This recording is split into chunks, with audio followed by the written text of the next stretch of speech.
So today we'll start the chapter Fiber to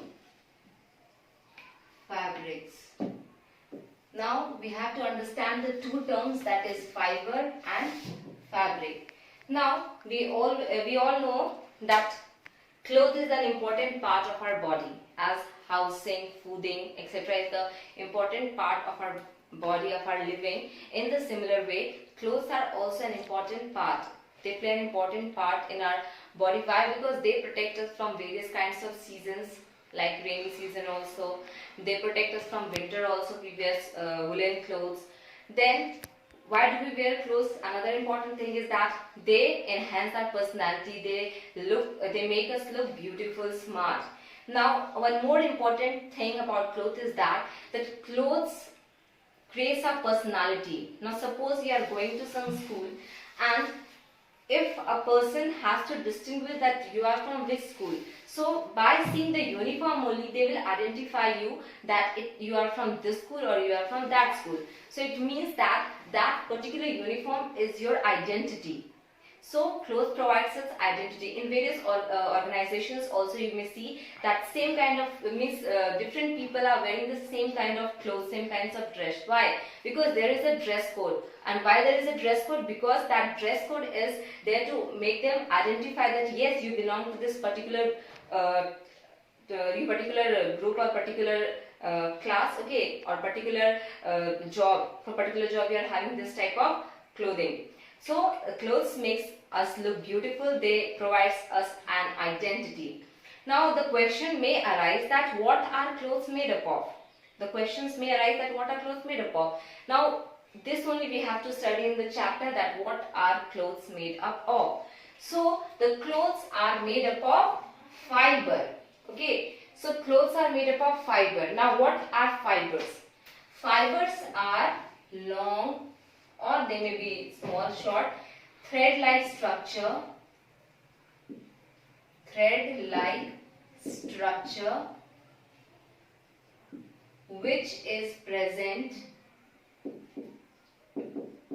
which is present in the plant as well as animal body.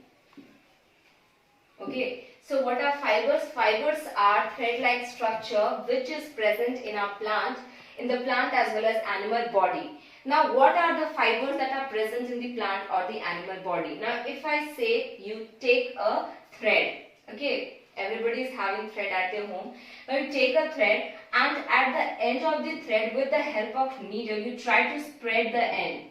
Now when you will try to spread the end, more thin fibers, thinner than this, thin thread you may see. So these are nothing but these are only the fibers.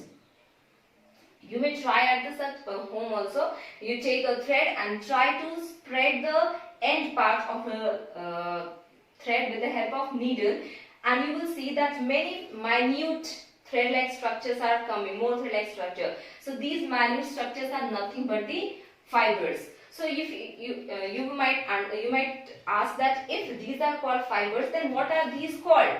These are nothing but the yarn. So we will study about yarn also, how yarn is made in this chapter only, in the further topics when we will move ahead. So these are the fibers which you can see at home also. So what is fiber? Fiber is a thread-like structure which may be obtained from the plant as well as the animal source. Now fibers are basically categorized into two types. Fibers are basically categorized into two types. What are those? They are dietary fibers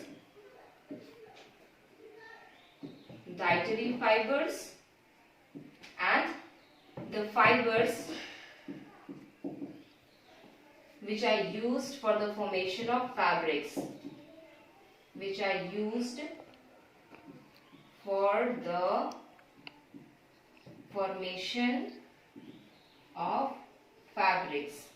Now what are fabrics? Fabrics means when fibers are further processed.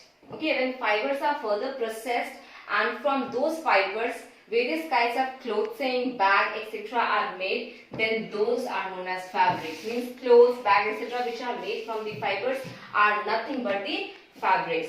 So there are two types of fibers.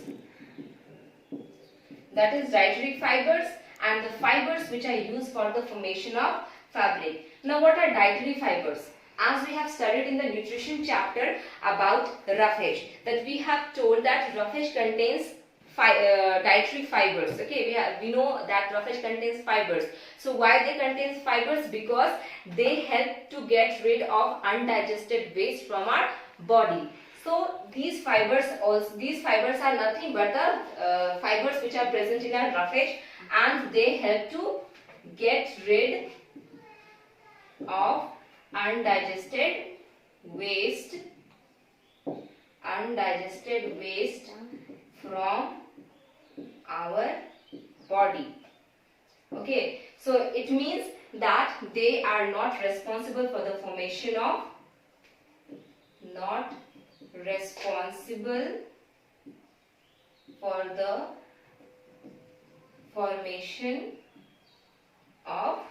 fabrics or fibers. Okay, so these fibers are not responsible for the formation of fabrics. Now where do we get fibers?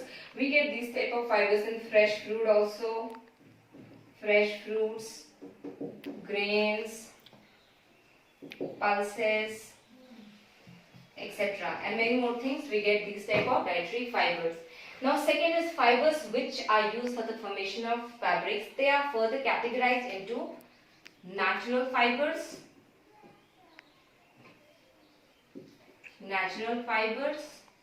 and synthetic fibers.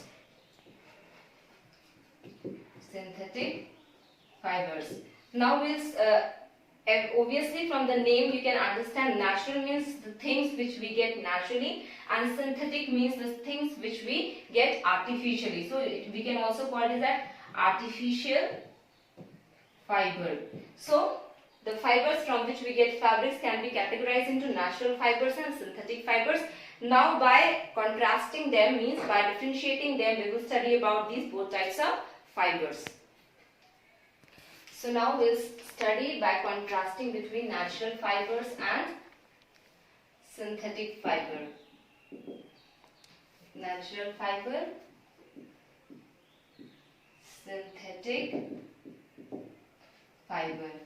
Now as the name suggests, natural means the fiber which is obtained naturally. Okay, the fiber which is obtained naturally is natural fiber, and the fiber which is not obtained naturally, which is man-made,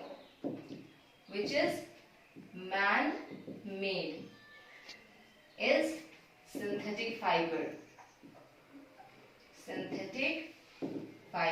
Okay, so natural fiber means which is obtained naturally, and synthetic fibers means which is man-made. Which is man-made is synthetic fiber. Now second thing, naturally means definitely they will be obtained either from plant or the animal source. So natural fibers are obtained from the sources, from animal source and plant source. These fibers are made with the help of chemicals.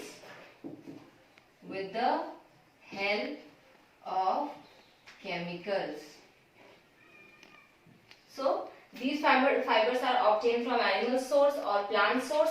These fibers are obtained with the help of chemicals. Now what are the animal sources? Okay, animal source means those animals which are having the fur or hair in a huge quantity, and when those hair or furs are taken out from their body and sent to process them in further industries and all, and fabrics are made, then that is the animal source. Now suppose if I talk about yak, if I talk about sheep, okay, so what are these? From these, fur or hair is taken out. Okay, fur or hair is taken out, and after further processing, wool is produced. Okay, after further processing, wool is produced. So wool is the fabric, okay, which is made from the fiber, that is fur or the hair. So what the difference? Fiber means the fur or the hair which is present in the animal is the fiber, and after further processing when wool is made, that is the fabric. So this is the animal source. Now if I talk about plant source. Plant source means take the examples of plants like coconut, cotton. So cotton plant gives us cotton fiber and coconut gives us coir.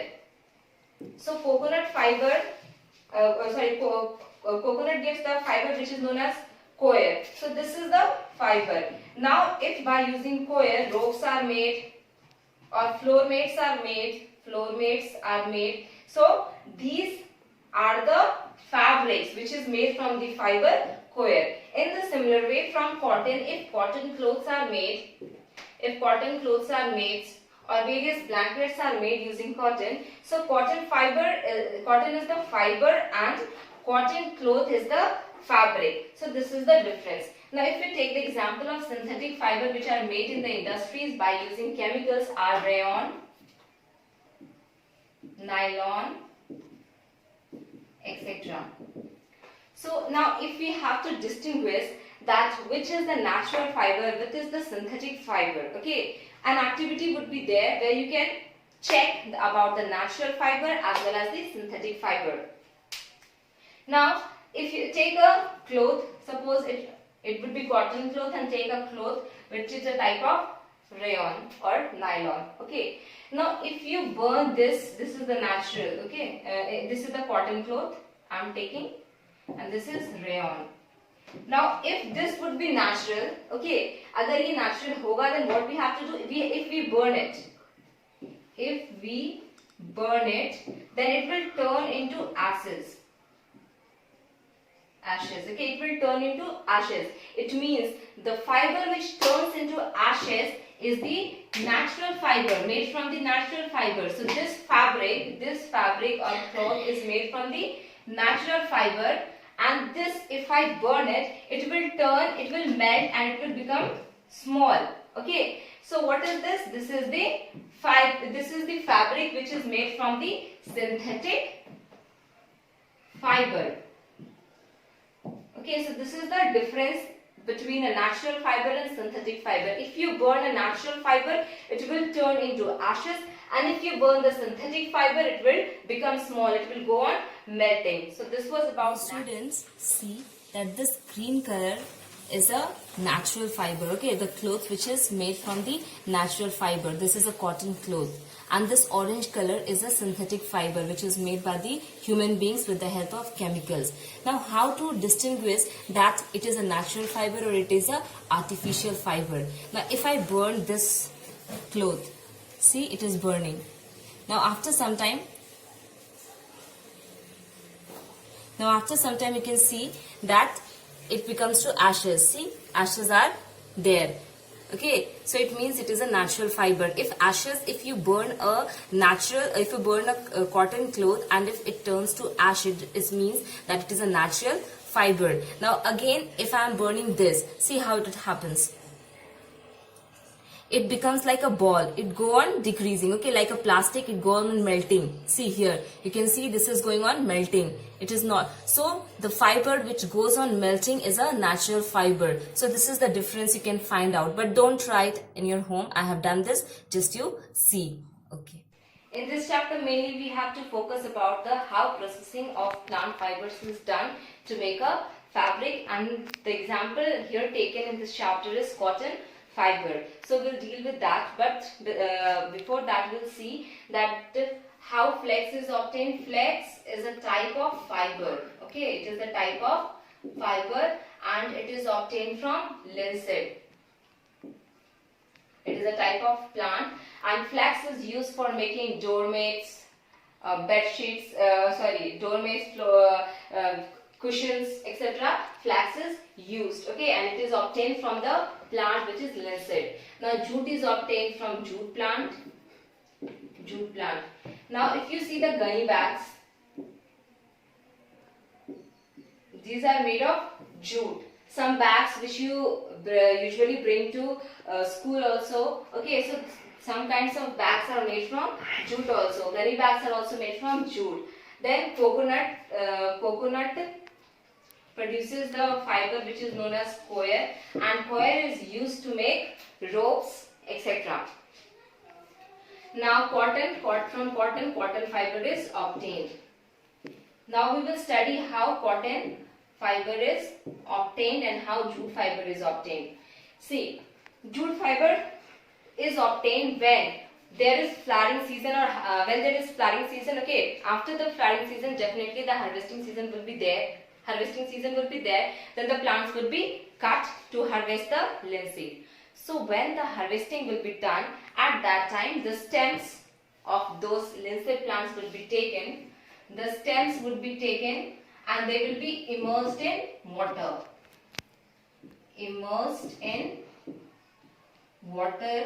For few days. After a few days, what will happen? The stems will rot. And fibers will separate out.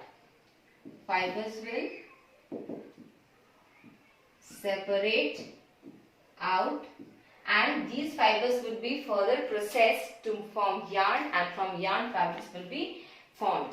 Now in the similar way, cotton fiber is obtained from the cotton plant.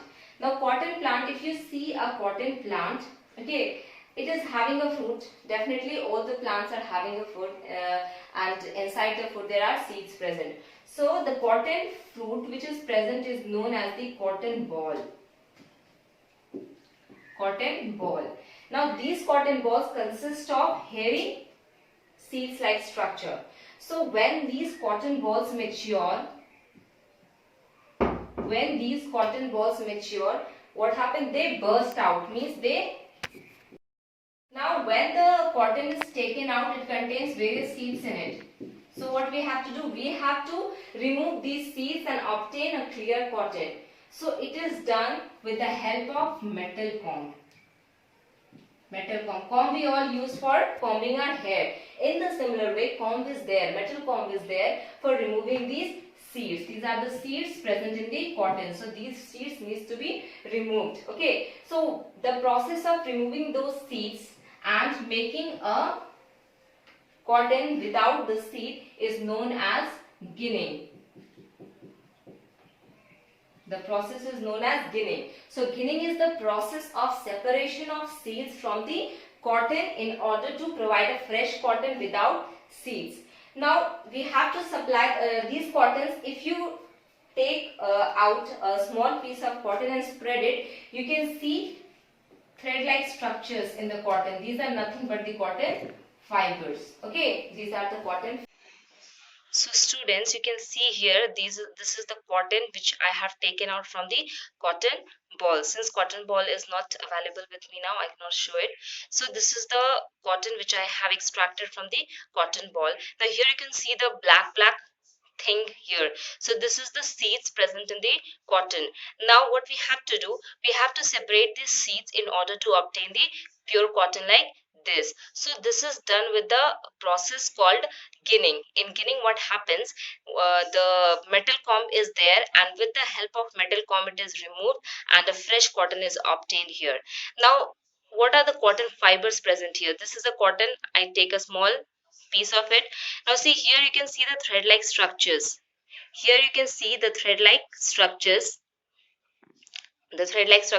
So this is the fiber, cotton fiber. Okay, and this cotton fiber is known as lint, L-I-N-T, lint. Okay, this is the lint. Now suppose I am taking a small portion and then pressing it and making a thread-like structure. So this thread-like structure is known as yarn. Okay, and this yarn, if I break it, this comes into various thread-like structure, and this thread-like structure is known as lint. So fiber produces the yarn, means this cotton fiber, single cotton lint, when combined together forms the yarn, and this yarn is helpful for the production of a cloth. What we do in order to make the cotton useful and supply for easy transportation of cotton, what is done, the cotton are suppressed and pressed to form a bales. Okay, bales. What are bales? See, this type of structure. Okay, this type of structures are made, and one above the other, and a very thick layer is made, and for easy transportation. This much cotton can't be transported. Obviously, if there is a purpose for business, using business, okay, if you are using cotton for business purpose, then definitely that needs to be transported in large amount. So what they do, the people after the process of ginning, they make bales of the cotton, means they make a cushion like this much, thin cushions, and like that it makes for easy transportation of the cotton. Now after the cotton is transported to various industries, then the industries which make the clothes and also various kinds of things which are made from the cotton are then used. Now the next is process of making yarn. Process of making yarn, that is how this yarn is made by the process of spinning. Spinning is the process which is done after the ginning. Okay, ginning means the separating of seeds, then spinning is done to produce yarn. As I said, a thread-like structure is the yarn. Okay, and this thread-like structure which contains many more minute thread-like structure is the fabric. So this is the yarn. In the similar, so processing of yarn means spinning. What is done? Spinning, cotton is taken, a large mass of cotton is taken and it is twisted. It is twisted like this. A device is taken and it goes on twisting and yarn is formed. And this yarn is for the use for the formation of fabric. Formation of fabric. Now this yarn is this spinning is done with the help of takli or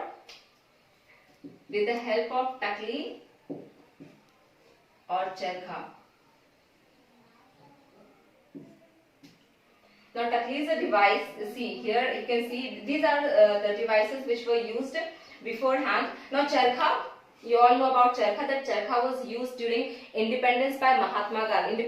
During the fight for the independence, it was used by Mahatma Gandhi to produce our own clothes. Now why Mahatma Gandhi forced us to produce our own clothes? Because we were not boycotting the foreign goods, because we need to boycott the foreign goods so that we would fight against them and that would lead to our independence. So means it was just Gandhiji made the use of charkha just for making us not dependent on the others but independent, means we can do by our own. We don't have to depend on foreign goods for wearing the clothes.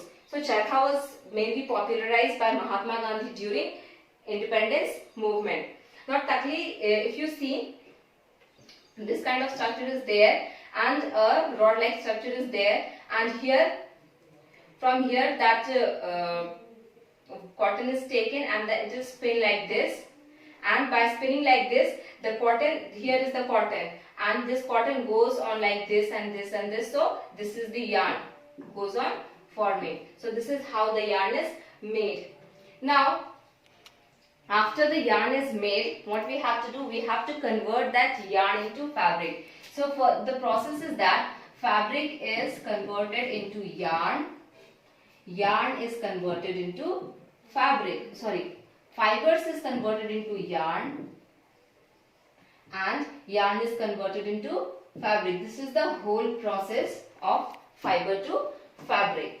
Now after, in the spinning process, the yarn is made. Now we have to make fabric. In order to make yarn, in order to make fabric from the yarn, there are two processes, that is weaving and knitting. Knitting we all know, our mother also do during our winter season, to knit our woolen clothes with the help of wool. So wool is also a form of yarn. You might see a bundle of wool, okay, a round circle our mother makes. So that is how the yarn is made and that circle becomes, okay. So weaving and knitting. Now weaving is done in two sets. Okay, two sets of yarn are taken. Suppose this is one set, first set. This is second set. Now how it is taken? One is kept vertically and the other is kept horizontally. Okay, like this type of arrangement is made. This is horizontal arrangement. This is vertical arrangement. Like this it is kept and weaved. Now if you see some clothes also at your home, minutely you will see this type of arrangement. Okay, one set of yarn is going horizontally, one set of yarn is coming vertically. So if you take out a thread, okay, of any cloth, this thread, it will not easily open the whole cloth, or it will not easily disturb the whole cloth. Okay, so this is weaving. Now in knitting, what is done?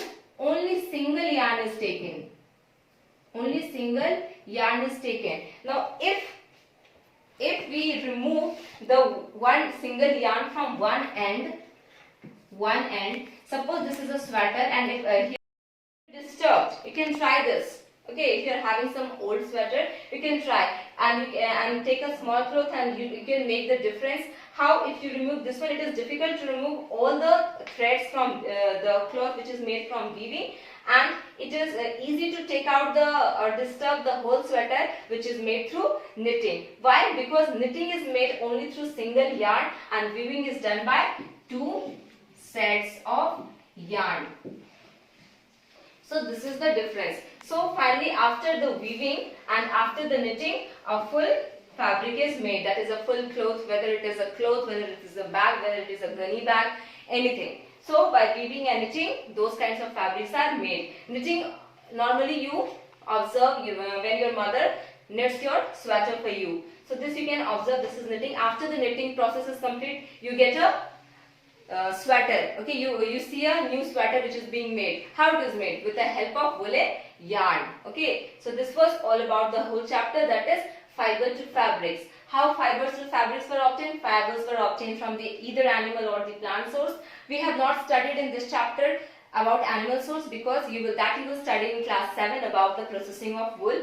Now then, fibers which were obtained from the plants, especially we took about cotton plants, those fibers were then converted into yarn, and those yarn was then converted into fabric, which is the cloth. So this was all about the whole chapter, fiber to fabrics.